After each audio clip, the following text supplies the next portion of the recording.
Hello out there, everyone! Miyabi, and we're continuing with another episode of Bully Me More. Oh, and if you just joined us, you're welcome. Glad you made it here, and I hope you all enjoy your stay. And always remember, the most important character story is you, the reader. Let's get it started!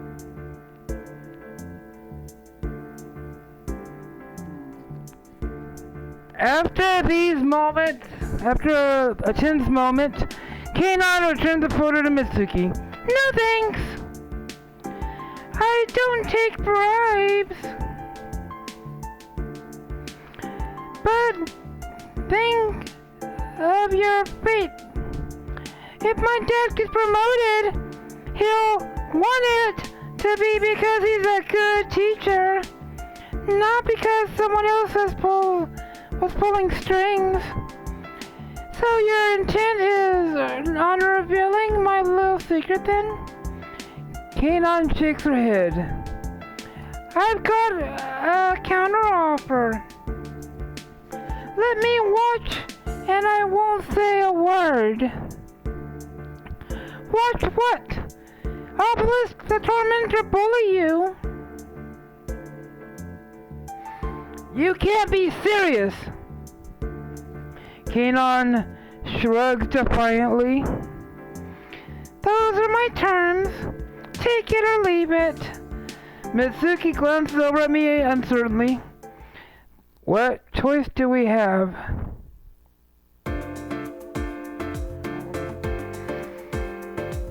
On the eve of the weekend, I'm back at Mitsuki's place.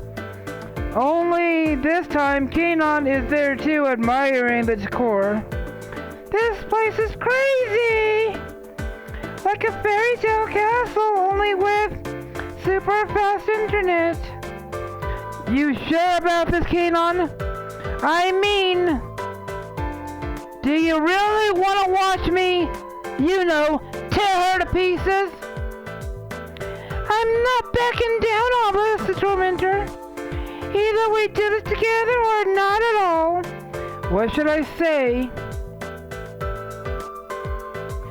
Fine, but just don't hate me after what you're about to witness. She gasped in my shoulder in a gesture of reassurance.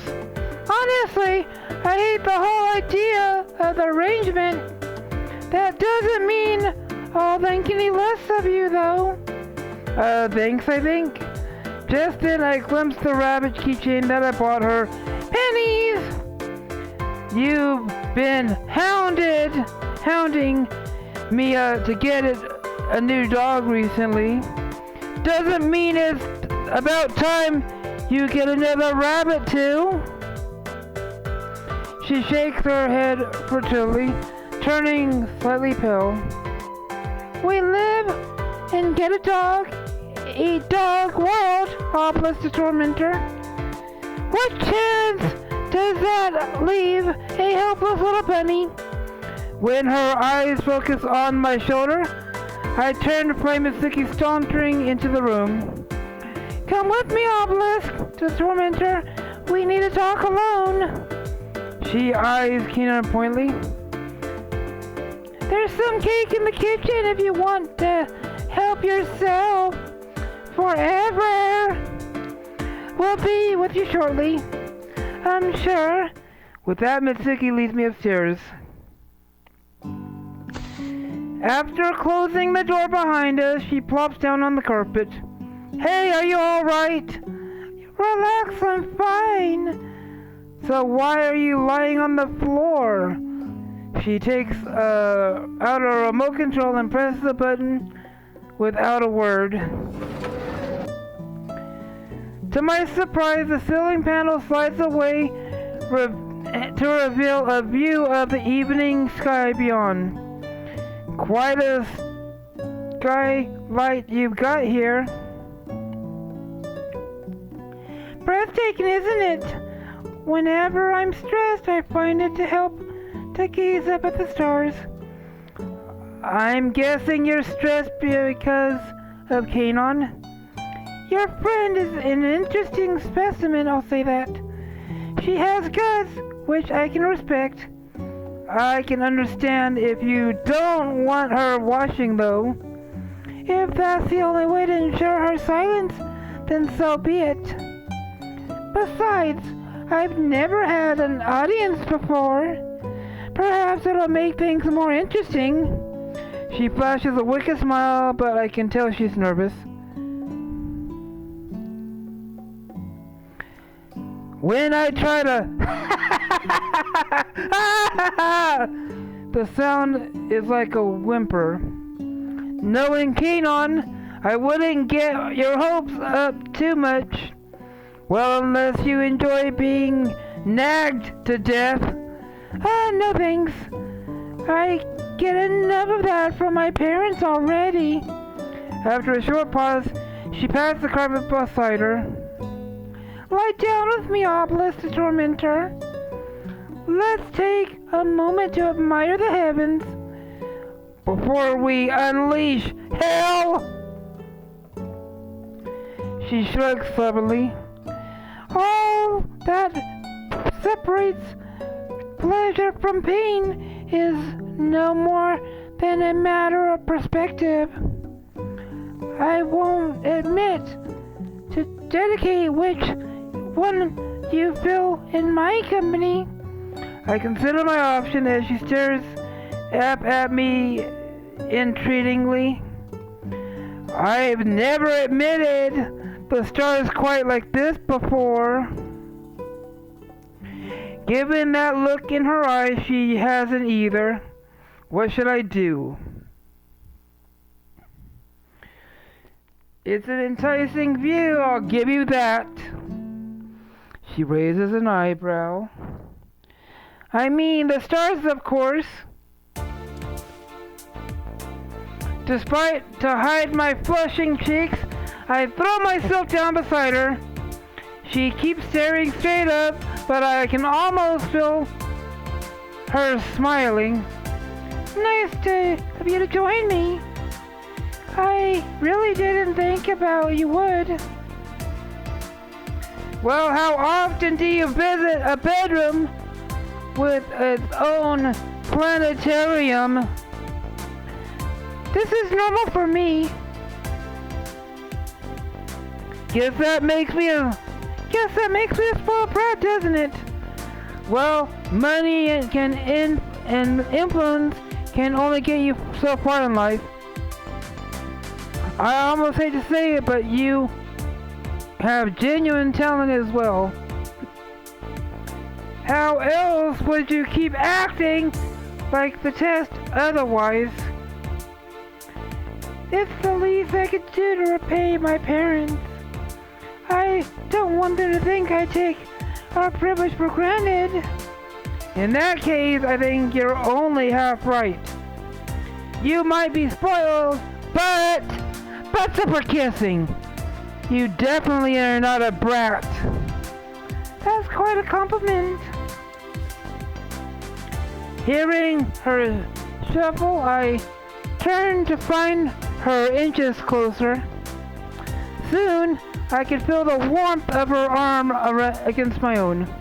Sometimes, late at night, I like to imagine that I'm an astronaut, floating on there, in the vast reaches of space, nothing but me in the void. Each syllable she utters seems to transport me into that space.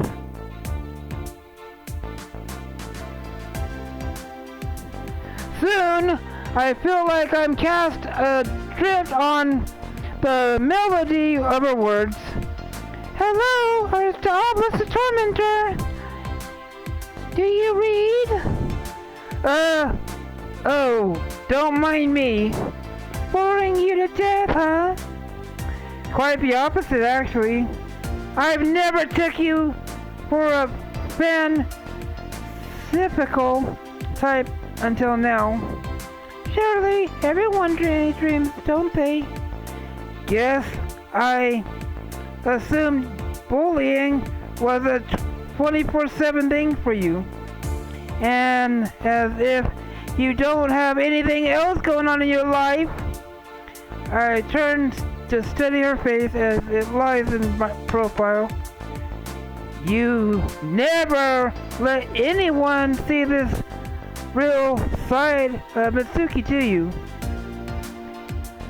She turns toward me and reads, her eyes glimmering like diamonds under the starlight. You're right, I don't. If you're conscious of it, what's to stop you from being nice for a change? She looks at the stars again and would sigh, I'll never answer that when I figured it out myself. After raising nimbly to her feet, she offers me her hand. Come on! And Nagi must be wondering if we've forgotten about her. With a grasp of her hand, with a nod, she starts pulling me up. Then, suddenly, lets go, letting me topple backwards. Hey! What's the big deal? Her expression wavers between a look of glee and remorse. Old habits die hard, I guess. Oh. She shrugs as I clamber to my feet. On my own this time. That's what I get for indulging you, huh? A broken tailbone. It's not my company rewarding enough. She flashes me a wink before sauntering over to the door, wincing as I rub the sore back, staggering after her. Anyone would think I enjoy being walked all over. All the more reason to stay on my toes, I guess. Well, you coming or what? If she's eaten all the cakes, swear. I follow her out. The gravity of our situation dawns on me. I'm about to bully a girl while my best friend watches. What could possibly go wrong? Soon after, Mitsuki leads me to the unfamiliar room. Will you look at all those books? No wonder you're so smart. Careful, Nagi. That sounded suspiciously like a compliment. Oh, didn't I say smart? Scheming is what I meant. In that case, this collection belongs to my mother. Kenan nods distractedly, then scans the wall with a frown. Now you mention it, I haven't seen a single family photo. What is that exactly? Mitsuki turns to me, ignoring the question. Well, obelisk? Well, what? She throws her arms up. Do what I'm paying you for. Oh, right. In a blink of an eye, she falls into an innocent persona. Please, master, I'm trying to study. Kenan raised her eyebrow. Master? I shrugged sheepishly. It's all part of the role she makes me play. Isn't that right, bookworm? Mitsuki flinches as I round on her with a stern look. Now, stop making excuses and knuckle down! When I point to the shelf, she strides over with her head bowed. As you wish, master. Wishing won't get you results. As I keep bellowing, I steal a side glance at Kenan. For once, it's hard to tell what she's thinking. One moment, her eyes are gleaming in fascination. The next, her lip is curling into revolution. Is that the right one, master? I turn to find Mitsuki holding a random book. Must I spell everything out? Surely, Anything will make you less ignorant than you are right now.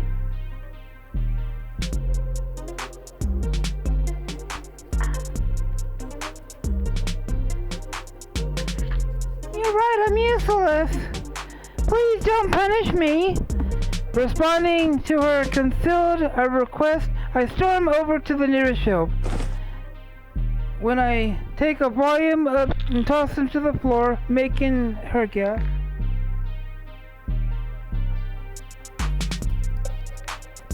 What are you doing?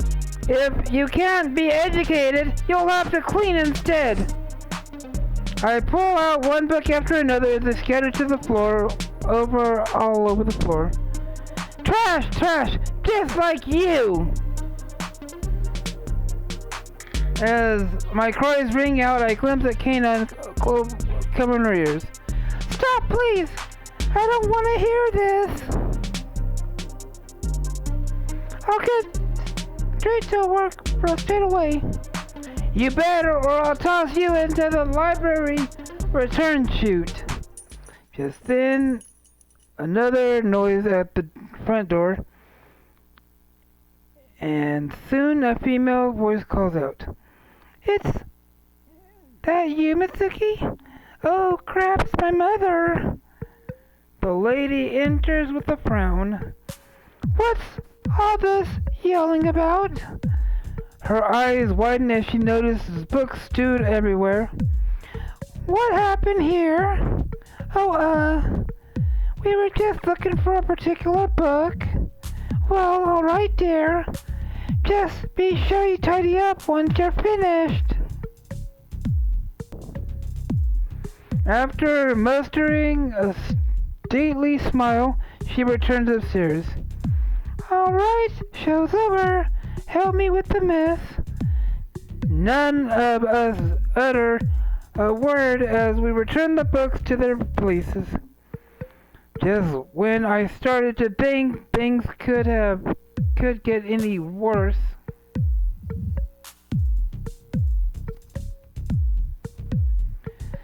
After praying earnestly for the whole ordeal to end, we find ourselves standing outside.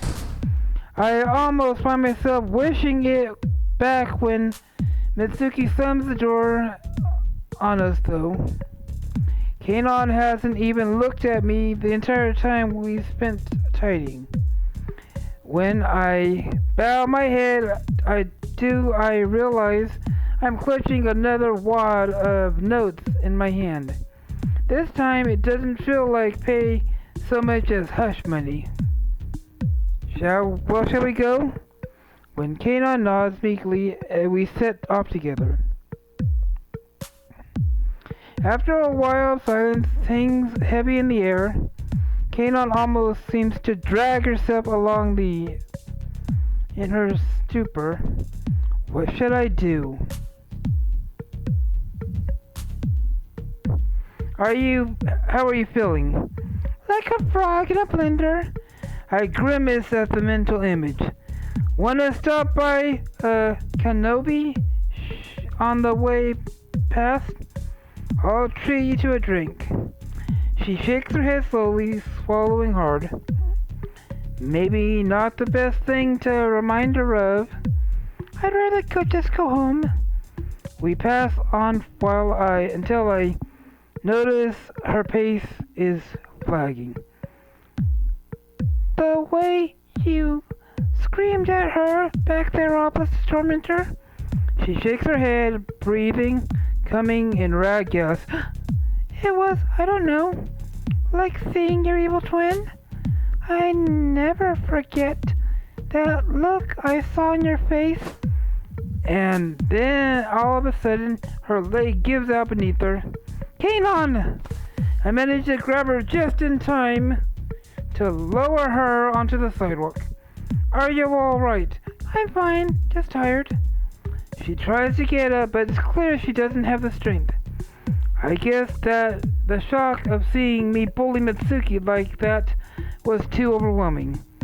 Maybe if I'd ease into it, she wouldn't be in this state right now. After glancing around, I realized we're only a few blocks from her house. Hey, easy there! Time for a piggyback, I think. Her eyes widened as I crouched down beside her. Oh, that's very kind of you, Mr. Tormentor. But I'll be fine. Just a minute though, I promise. I tilt my head skeptically. Come on, Kanon. You look paler than a frostbitten ghost right now. Her shoulders slump and with a sigh of resignation. You know me too well. After tonight, I'm not sure the reverse is true though. I grimace until her lips curl into a mischievous smile. She always did have a dark sense of humor. Then allow me to prove myself to you again. Your chariot awaits, milady. When I curl my arms behind my back, she finally nods in assistance. I wait until she loops her arms around my neck. Then I hook my arms around her knees and lurch to my feet. As we head off again, I feel every contour of her body pressed against my back. I hope I'm not too heavy. Well, you've certainly grown since we last did this. Lucky I have too. When would the last time have been? Gosh, ages ago. I remember falling in the park when you were chasing me. Oh, that's right. You started howling the moment you saw blood on your knee. Her hair brushes my neck as she nods in confirmation. That's when you offered to carry me home. Probably trying to make amends before your parents chewed me out. Funny how history repeats itself. When I owned up to it, they just laughed it off though. I can still remember the exact words my father said. She clears her throat before lowering her voice, trying her best to intimidate him. Scars are like fluctuations. Better off than in. Your folks were always way more relaxed than mine. I wish I could be like that. When she rests her chin against my shoulder, I feel her warm breath against my skin. It's moments like this I feel most grateful to have her in my life. I know one piggyback ride isn't going to smooth things over between us yet, but surely proves that I still care for her as much as I ever have, right? Well, here we are. Think you can make it inside? I feel her legs tighten around me as the prospect. Probably better if you take me all the way. If it's alright, I mean. I am but your humble servant. She scoffs innocently. Covering both ends, are we? Master and slave? When I sigh, she leans forward and murmurs softly in my ear. Don't worry, Obelisk Tormentor. Deep down I know you're still a good person. She slides her hand lower, until it rests directly on my heart. Right here, where it matters. Mitsuki won't change that. Her voice takes on a mournful note at the mention of that name. As the silence drags on, my heart arches for the turmoil she must be feeling.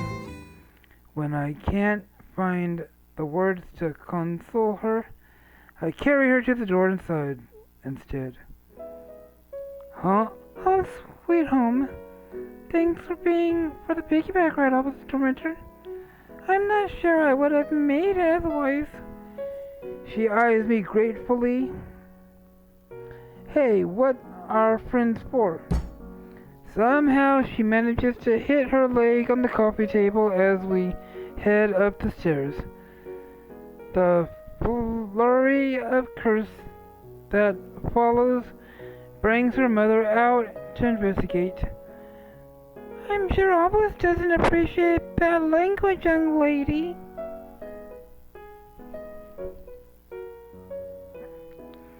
Dinner's in the microwave when you're ready. I'm not hungry. As she trudges upstairs, her mother's eyes me in concern. Would you like to make sure she's alright, Elvis? Of course, Miss Unagi. She nods gratefully and then she calls out to her daughter. By the way, Kanan, I was cleaning out some boxes this morning when I found some old memories of yours. They're on your desk. When there's no response, she shakes her head with a sigh. I enter her room and find Kanan standing before her desk. As I approach, I recognize the picture of a rabbit. Oh, Moko. Next to the photo is a tiny collar he used to wear.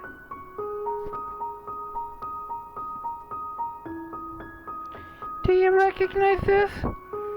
I nod soberly as she looks up with tears in her eyes. If I could only forget.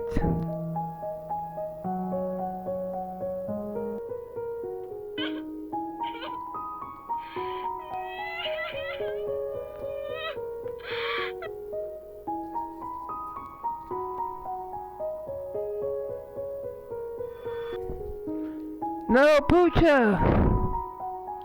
Leave Moko alone. Ah, stop him!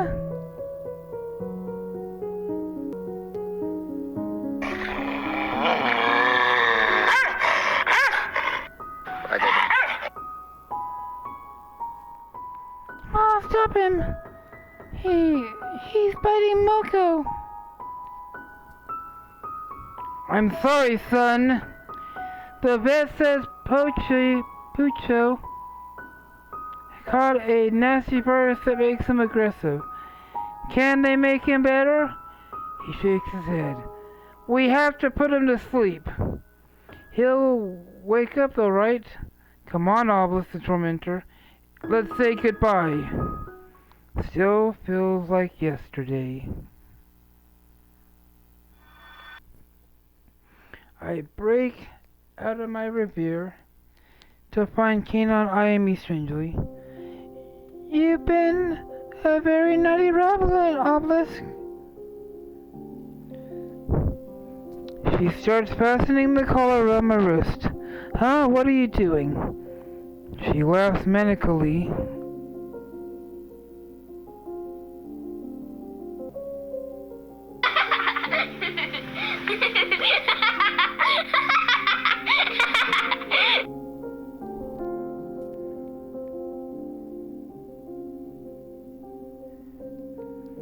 Rabbits don't talk, silly. Smiling sweetly, she picks one of Moko's old toys and throws it on the floor. Go on, time to play. Suddenly I realize what's going on. When reality is too much to bear, sometimes fantasy is the only refuge. What's the matter? Don't you want to play? Swallow my pride, I slowly lower myself onto all fours. Alright, everyone, here's what I'm going to call this an episode. If you all liked the video, do me a favor and punch the like button in the face like a boss and high fives all around. Oh, and if you just joined us, you're welcome. Glad you made it here, and I hope you all enjoy your stay. And always remember the most important character is you, the reader, and y'all be out.